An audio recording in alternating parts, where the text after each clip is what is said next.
Good morning, History 131 students. Uh, Today we're going to talk about ancient Greece or the legacy of Greece.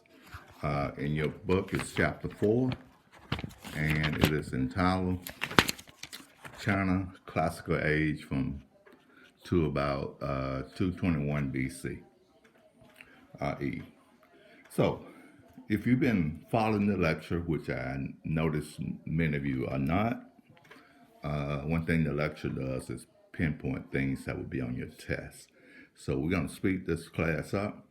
I will do two lectures this week, one on Greece and the other on Rome. And next week, we'll have your midterm exam, test two. I will post a study guide if you've been paying attention. All of the answers to the questions are on your study guide, so make sure you utilize your study guide. Let's get started. The Greeks, unlike previous cultures we have discussed, except maybe the Chinese, strove to understand in logical, rational terms both the universe and the position of man in it.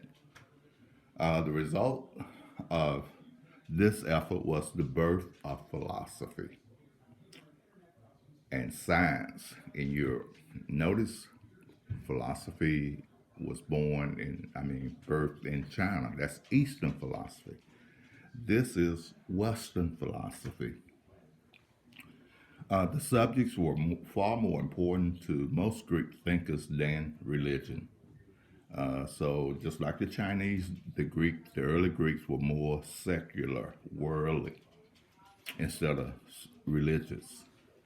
The history of the Greeks will be divided in two broad periods.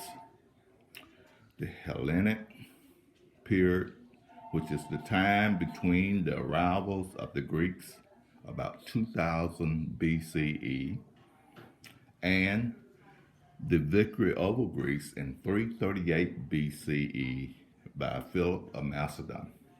And the Hellenistic age began with the reign of Philip's son, Alexander the Great, and end with the Roman conquest of the Hellenistic East. Now, let's talk about the land. I'll briefly describe it to you. Hopefully, when I post your PowerPoint slides, you'll see the map of Greece. The Greek called their land Hellas. It encompassed the Aegean Sea and its islands, as well as the Greek peninsula. What is a peninsula? Land surrounded by on three sides by bodies of waters. The peninsula is an extension of the Balkan mountain range. The geographical fragmentation encouraged political fragmentation, which we're going to talk about. No one knows when the Greek-speaking people made Greece their home. Probably the early Greeks merged with the natives, and from that union emerged the society scholars refer to as Messenia. The information about this period is mainly taken from the great poet Homer and his epic poems, the Iliad and the Odyssey.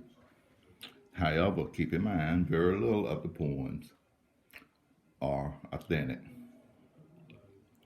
Now, to the south of the peninsula was another island called Crete, Crete, and it was the home of the Minoan culture. The Minoan occupied Crete from at least the Neolithic period and developed a written language called Linear A, which has never been deciphered. The main palace was located at Knossos, and it was the political and economic center of the Minoan society. The period of the Messenians and the Minoans was known as the Bronze Age. The Messenians also developed a script called Linear B. Contact between the Minoans and the Messenians were originally peaceful. Later, around 1450 BCE, the Messenians attacked Crete and destroyed the great palace at Knossos. After destroying the Minoan culture, the Messenians destroyed themselves in a long series of civil war. So the fall of the Messenian kingdom ushered in a period of poverty, disruption, and backwardness that is called the Dark Age of Greece. Still, the period was important to the development of Greek civilization. It was a time of widespread movement of Greek-speaking people. A great wave of Greeks spread eastward through the Aegean to the coast of Asia Minor. The immigration turned the Aegean into a Greek lake. Now, how do we know so much about these ancient Greeks? It mainly comes from the writing of Homer. Everyone is familiar with Homer, right? He, and many of you should have read the Iliad and the Odyssey. Been many movies written about it. But the origin of the Iliad and the Odyssey, the first great epic of early Greece, are to be found in the oral tradition of reciting poems recounting the deeds of heroes and heroines during the Messenian age. It is generally assumed that early in the 8th century BCE, Homer made use of these oral traditions to complete the Iliad, which is the first part of the poem. It talks about the Trojan War. The war was caused by act of Paris, a prince of Troy, who fell in love with Helen, the wife of the king of the Greek state of Sparta. He outraged all of the Greeks, and under the leadership of Spartan king brother Agamemnon of Mycenae, the Greeks attacked Troy, and 10 years later, the Greeks finally won and sacked the city. You know the story, right? But keep in mind about these poems and later the development of drama. Love is at the heart of all of the story. Love is the most powerful emotion that man possesses. Now, so the war between Greece and Troy starts off because of a love affair between the wife of the king of Sparta and the prince of Troy. They lay siege to Troy, and the fighting goes on for 10 years. This is what Greek heroes like Achilles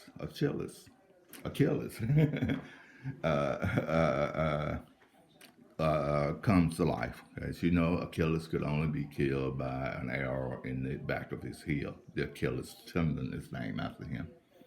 As is true of all great literature, the Iliad abound in universal lesson. But finally, after 10 years of warfare, the Greeks supposedly gives up, load their ships, but build a huge wooden horse and left at the gate of Troy. After they sail out of the harbor, the Trojans pushed the horse inside the walls of the castle and began to celebrate and revelry and drink and whatever. Near dawn, there were Greek warriors in the horse, and they came out of the horse and defeated the Trojans. This is the Trojan horse of deceptions.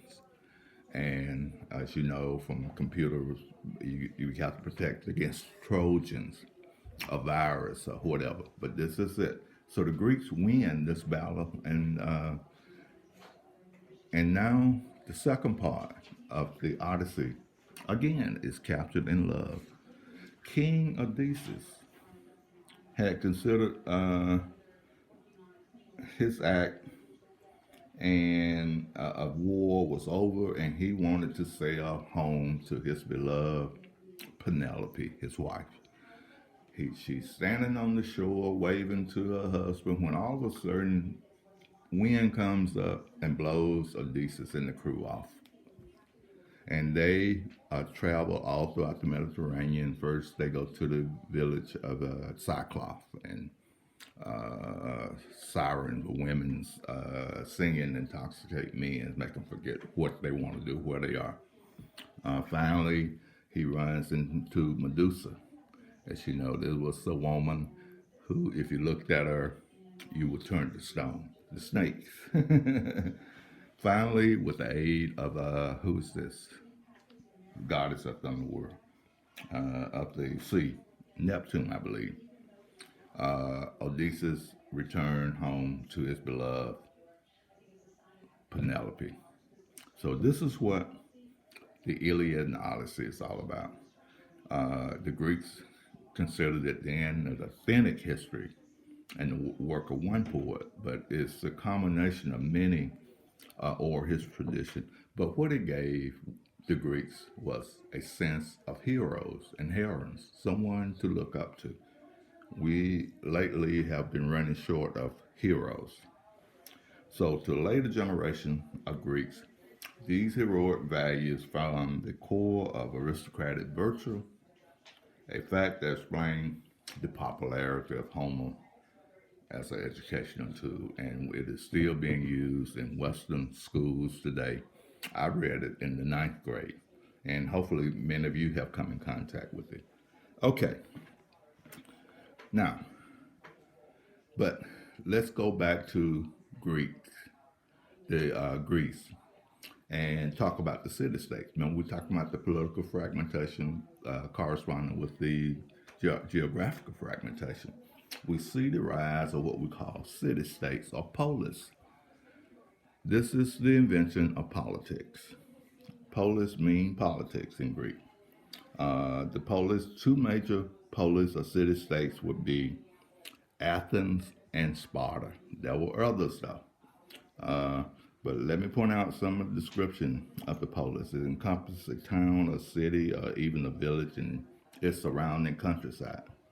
But the town and village served as a focus of the citizen of the polis who would assemble for political, social, and religious activity.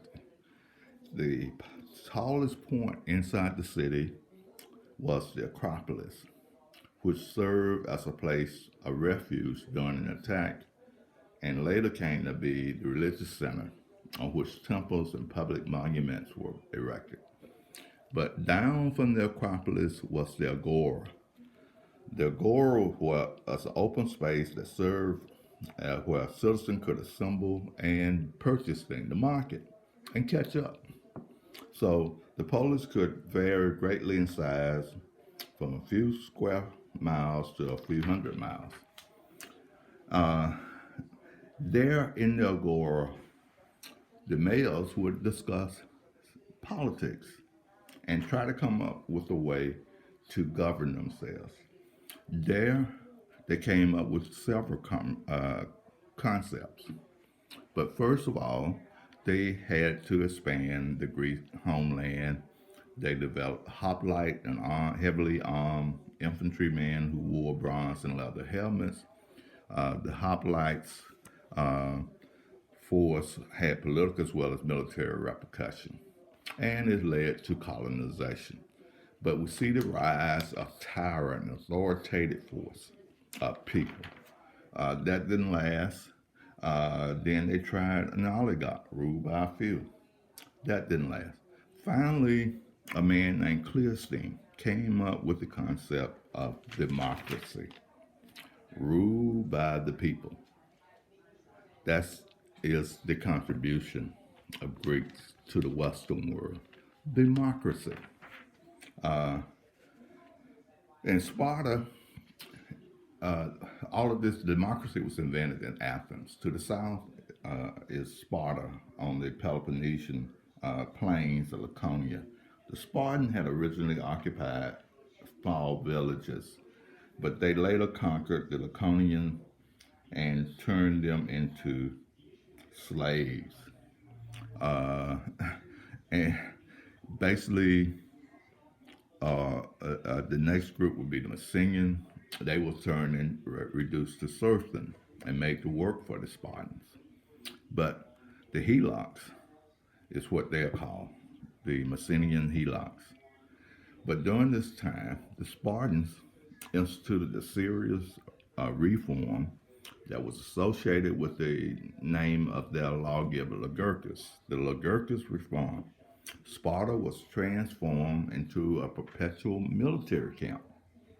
The lives of Spartan was now rigidly organized and tightly controlled by a group of kings. They had two kings. Unlike Athens now, it was a democracy ruled by the people. Spartan was an authoritative state. People existed for the state. In Athens, the state existed for the people. I hope you can understand the difference there. At birth in Sparta, each child was examined by a state official who decided whether he or she was fit to live. Boys were taken from their mother at the age of 7 and put under control of the state. They lived in military barracks until where they were subject to harsh discipline and given an education that stressed military training and obedience to authority. At 20, Spartan males were enrolled in the army for regular military service. At 30, the Spartan males were recognized as mature and allowed to vote in the assembly and live at home, but they remained in the military service until the age of 60. While their husbands remained in political, military barracks, Spartan women lived at home. Because of this separation, Spartan women had greater freedom of movement and greater power in the household than elsewhere in Greece. Like the men, Spartan women engaged in athletic exercise in the nude. The men of Spartan women upheld the strict Spartan values, expecting their husband and son to be brave in war. This so-called Lycurgic reform also reorganized the Spartan government. That was two kings, one led the army and one led the government. The Spartan citizens were discouraged from studying philosophy, literature, art, any subject that would encourage new thought. And this would be completely opposite of Athens. Under Cleisthenes, male government laid the foundation for the Athenian democracy. Athenians themselves would begin to use the word democracy to describe their system, and it simply means ruled by the people. But while Sparta is a military ruled state, thought Athens was completely different, and it would reach the high point of Greek civilization in classical Greek. But before that could take place, the Persians, remember we talked about Cyrus the Great? His grandson, Xerxes, led a massive invasion force into Greece, close to 1,500 troops, almost 700 naval ships, and hundreds of supply ships to keep the large army fed. This is the story of the 300, the movie The 300, if you've seen that. So the Greeks decided to fight a delay in action at the pass of Thermopylae along the main roads into central Greece, probably to give the Greek fleet of 300 ships a chance to fight the Persian fleet. That's the second 300 movie.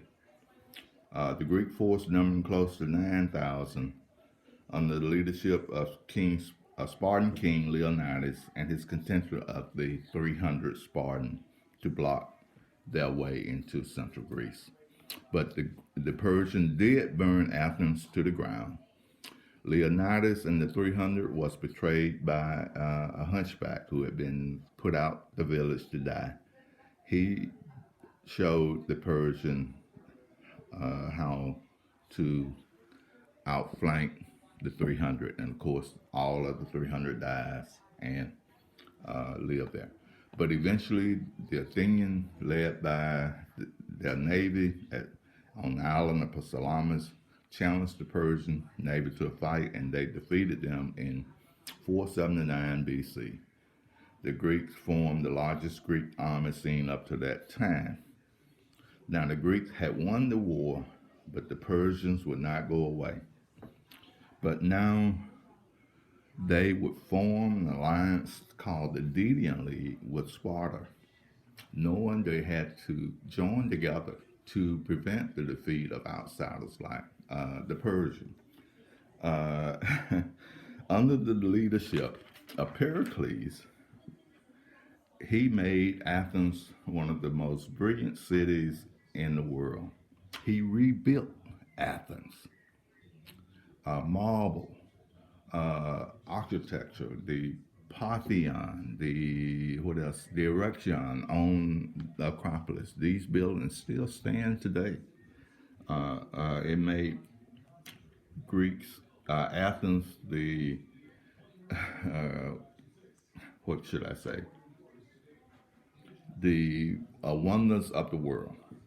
Now, while he's rebuilding Athens, the Spartan became upset because he's using their money to rebuild their city. And this will lead to what we call a civil war called the Peloponnesian War, war between Athens and Sparta. And this will go on and on and on. Really, they fought, and eventually they couldn't even decide why they was fighting.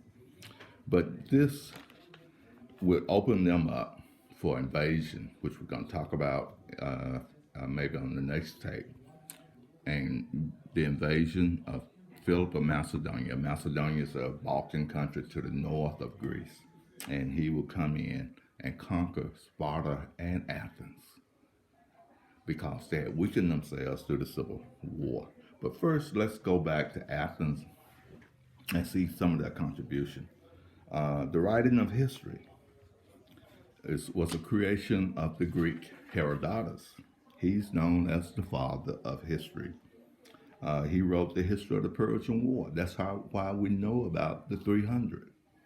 It is commonly regarded the first real history in Western civilization. Historical means to research and investigate. That's what I hope you're doing on your research topics today. Herodotus' history is an important source of information about the Persian, and certainly our chief source of Persian war themselves. His student succeeded him, and his name was Thucydides. Now, Thucydides documented the Peloponnesian War. Thucydides also provided remarkable insight into the human condition. Listen to this. He believed that human nature was a constant, that history did not repeat itself, but man repeats himself over and over. And this is why it gives the appearance that history is repeating itself. It's not history, it's man. The nature of man has not changed since he's been on this earth. The same fears, the same drives, the same behavior. So the battles that my generation fought, your generation will have to fight the same battle. And it gives the appearance that history is repeating itself. But what we really want to talk about, the contribution besides history, was the Greeks' contribution of drama. I'm sure many of you watch YouTube videos and TV shows, drama. This was created by the Greeks. The first Greek drama were tragedies based on suffering of heroes and ending in disaster. Achilles was a tragedian and a Greek playwright. He wrote the trilogy, the Restia. But the one that we most know about is Sophocles, whose most famous play was Oedipus, the King. I'm sure you've seen this. You heard of the Oedipus complex. Look it up if you haven't. In this play, the oracle of Apollo foretells how the man Oedipus would kill his father and marry his mother. And despite all attempts to prevent this, the tragic event occurs. Although it appears that Oedipus suffered the fate determined by the gods, Oedipus also accepted that he himself, as a free man, must bear responsibility for his action. Sophocles know, as I know today, the relationship between son and mother is a complex one. To most male children, their mother is the epitome of womanhood. To most female child, their fathers or their grandfather, uncle, whoever is the male figure in the home, he's the epitome of a perfect man. So don't forget Oedipus the king, the drama. Other dramatists, Euripides, wrote tragedy, Aristophanes invented cartoons. And we also see the blooming of art in Athens and particularly their building style, domes, columns. The Parthenon, a good example of this. The Corinthian columns, the Doric column, the Ionic column. But also, briefly, philosophy, which means love of wisdom. The sophist that first stands out would be Socrates, Plato, and Aristotle. Socrates started it off. He gave us the Socratic method, which utilized question and answer techniques to lead pupils to see things for themselves by using their own reason. Socrates was accused of corrupting the youth of Athens and was forced to drink hemp, lead to death. His student was Plato. Plato principally was a person looking for a perfect society, a utopia, which later we found out didn't exist. Plato's student was Aristotle. And Aristotle, for philosophy and political ideas, played an enormous role in the development of Western thought during the Middle Ages. He too did his ideas of role of women. Aristotle believed that marriage was meant to provide mutual comfort between man and woman and contribute to the overall happiness of community. Aristotle maintained that women were biologically inferior to man, but he also believed the earth was the center of the universe. He was wrong. In Greek religion, we see the celebration on Mount Olympus. They start the Olympics game, which is held every 4 years, where the people of the world come together and compete in athletic events. I think we have one coming up real soon. Now, this is where the Greek gods, live. At the head was Zeus, and of course, he was the father of the gods. Athena, goddess of wisdom. Apollo, god of the sun and poetry. Aphrodite, goddess of love. Oh, and Poseidon, that's the ocean god I was telling you about. The brother of Zeus and god of the sea and earthquake. So the spirit of most people, regardless of what they had done in their life, went to a gloomy underworld ruled by the god Hades, hell. But don't forget the Olympics and other festivals coming out of there. So the Greeks gave us drama, history, art, and other things. But let's talk more about their lifestyle. Male homosexuality was also a prominent feature of Athenian life. Greek homosexual ideals was a relationship between a mature man and a young male. We call it pedophilia today. It is most likely that this was an aristocratic idea, but the Greeks did not have a problem with the coexistence of homosexual and heterosexual relationship in their society. So we're going to end this one, and I'm going to join you shortly, and we're going to deal with the rise of Macedonia and the conquest of Alexander.